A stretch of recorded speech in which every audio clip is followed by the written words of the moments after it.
says here, in your decimal to binary function, inside here, convert the number 10 into a binary and return it as a string. First write return, put a string on it, and then we put here the output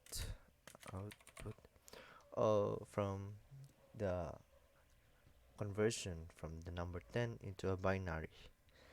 So we first have to solve for it. I'm sorry, I'm sick. So we convert number 10 into a binary. So we first write down our formula, which would be the number. We divide it by 2, and then the output and the remainder of the output. The remainder of the output would be our answer. So in our case, it's number 10. We divide it by 2. We divide it by 2 because it's a binary. It's only true or false, 0 or 1. It's binary.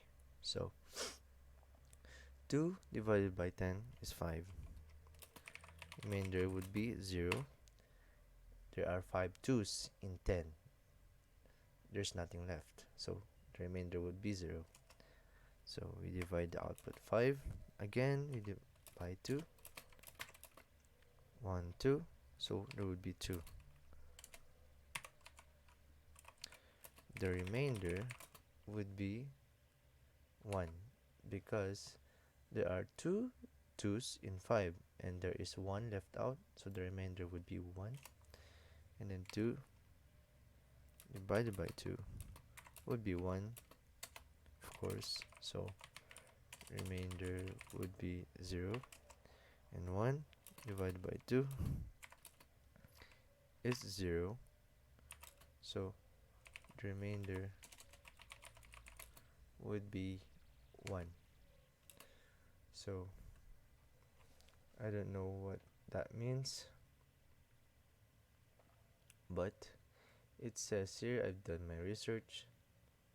I don't know why it's 0. It says here 1 divided by 2 is equal to 0. Remainder 1 means that 1 divided by 2 is 0 with a remainder of 1. This is a way of expressing that is 1 is an odd number as it leaves a remainder of 1 when it is divided by 2.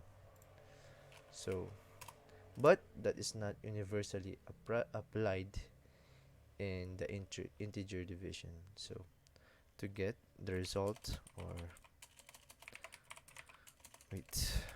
binary, to get the binary answer of it, conversion binary, we write 0 1 0 1. We read it and write backwards by what from the bottom and to the top. So it's 1 0 1 0.